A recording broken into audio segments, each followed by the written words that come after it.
It's so sad. The fantasy season, it's almost over. We got 2 weeks left, but also the most important and biggest 2-week matchups left. This week we see Justin knocking me out to advance to face Matti, and Tom knocking out Ragai to advance and face Tanner. Little fun fact. I'm not sure if this has happened before, including bye-week teams and everyone else. The 4 highest scoring teams this past week were the teams in the first round of the playoffs. I don't know, I thought that was pretty cool. So me and Ragai will be facing off next week, or this week, and Let's got me a nice 12. We have Bird and Rob both losing their games last week to go into a doubleheader, total combined points over 2 weeks for the loser bracket. Then we have Lev versus Jimmy and Steve versus Drew, and those guys are going to go, the winners of each matchup there will go and play for the 7th place game, and the losers of these two will be playing for the 9th place game. Same with Ragai and I. We have a double week head to head as we mimic the consolation bracket. And then, here, winners advance, and losers will play the 3rd place game. So let's get into it and start with Justin and Maddie here. So Justin had a great week last week. I unfortunately might know the best besides him. Allen has been on fire. He won without Kenneth Walker. He won with Pollard getting hurt fairly, maybe halfway through the game. Amon St. Brown had a killer game. Broncos defense, unfortunately, this week didn't, but last week they had a great game. And this week now he gets Kenneth back, and that means if Walker's playing, Matty doesn't have Charbonnet. I think the injuries have really started to pile up for Matty's team here, and it's going to be tougher in the playoffs for him than as he was steamrolling everybody. Losing Godwin, hurt. Now Cousins benched. Who knows what happens with Mooney? And at least he does have Mixon and Cook and JJ. But he's really lacking that wide receiver too, that flex and tight end spot. He's hanging on, but with all those injuries, the depth it really picked up and piled on hard at him at the end of the season. But he had a strong roster to stay afloat, and anything can happen any given week, 2 matchups, so doesn't matter too much here. But in terms of roster adjustments for Maddie's team, you never mention Allen. Maybe you're playing Ertz. And then Quentin Johnson's already locked in. I was going to say maybe you still play Mooney over him. That's hindsight, though. But Denver's defense was and is good. So, I don't know. Maybe I'm rolling up Mooney anyway. That would have been the only change I made. I like the Eagles. You got Bates. Justin's team, a lot stronger now. We got Kenneth Walker back. Pollard's healthy. Great. Chicago's defense is, their run defense is good, and their pass defense is okay. We got some Saturday games.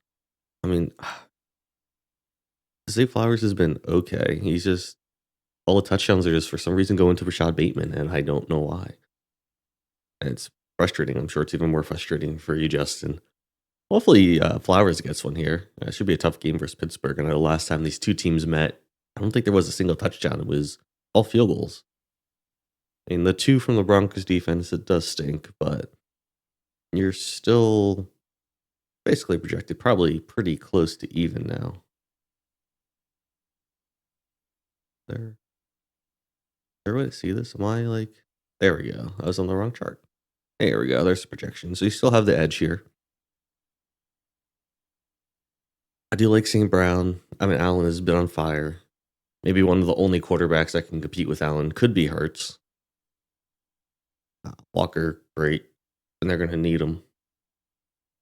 I don't really see many changes you're making.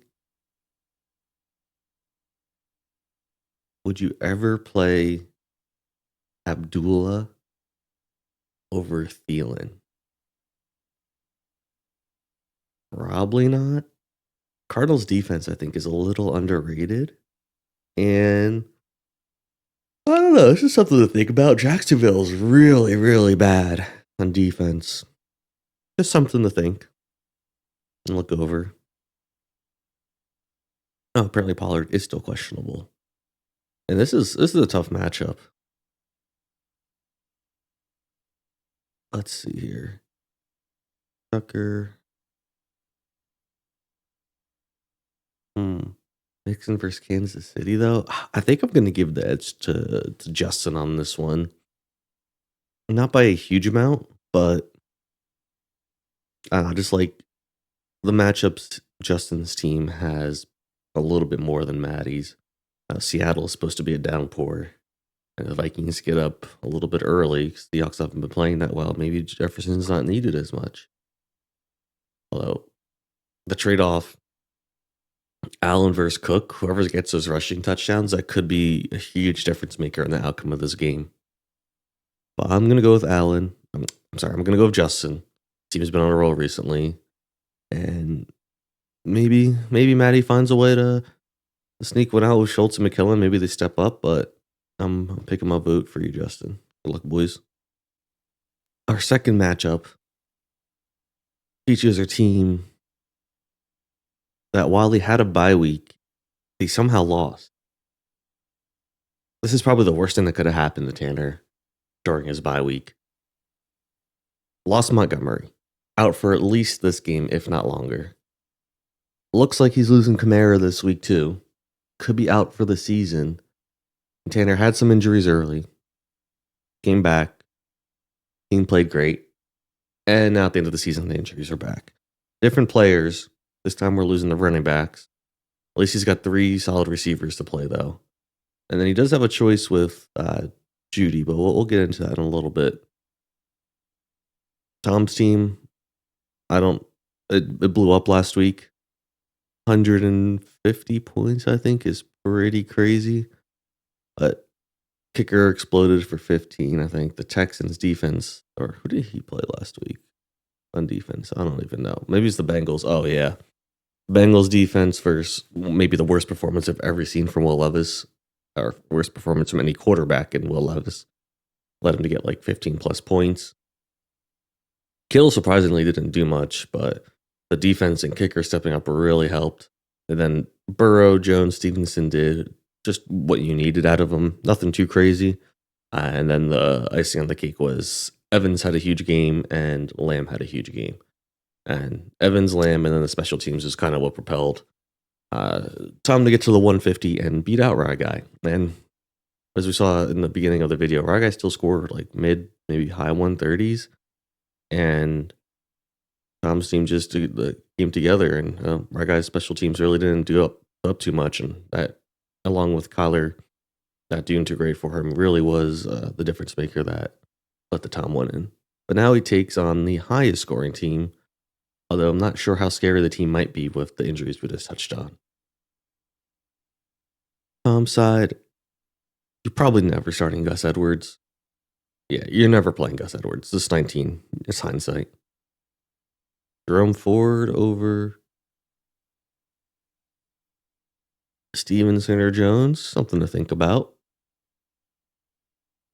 You're not playing Allen. You're not playing Pittman. You're not playing Njoku. Yeah, you're probably sticking with your lineup. Maybe consider Ford. But yeah, this is the lineup I think you should roll with. Tanner's team. Tanner has a lot more decisions and a lot tougher choices to make here.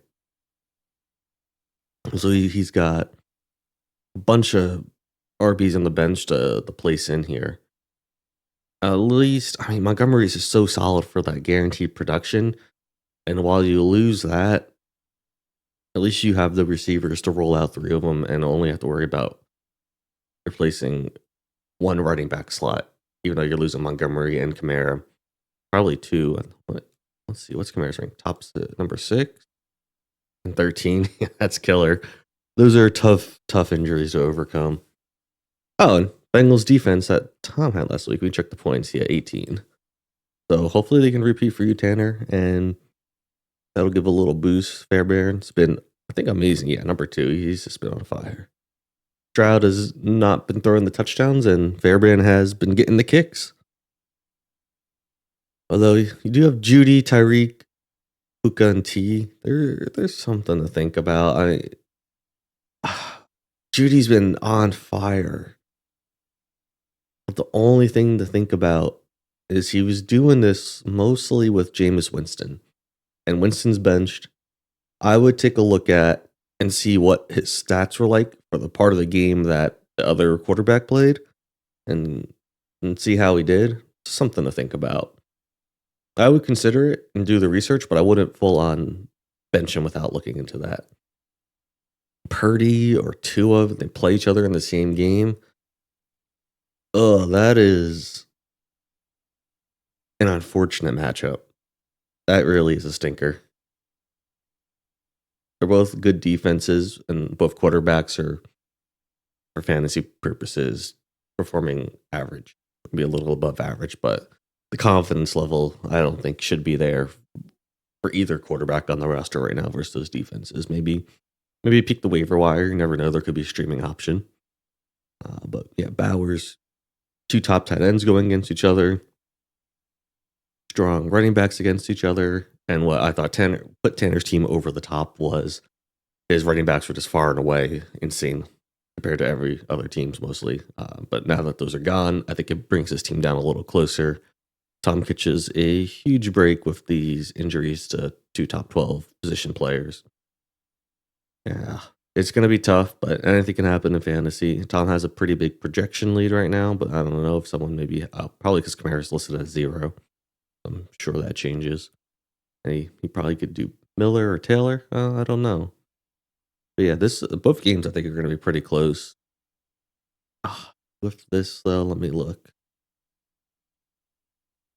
Minnesota's defense is good. Miami's defense is good. Tampa's defense sucks, though. Rain game could give Jones carries. Brown's defense is still okay. Buffalo's defense is good. I don't know what quarterback you're playing, but they're both. I think Burrow's the better quarterback than both of them. Chase Brown, good. Start him. He's been amazing. Any touchdown Burrow can throw to T, that could be pretty nice. Maybe you have to start T, because if Burrow throws a touchdown pass to T. Higgins and you don't have him starting, that's, oof. I would feel bad about that. Puka, I like him, even though it's the Jets. Puka's just been absolutely killing it. He's been great. Puka should be good. Brock Bowers versus Jacksonville. Oh my God.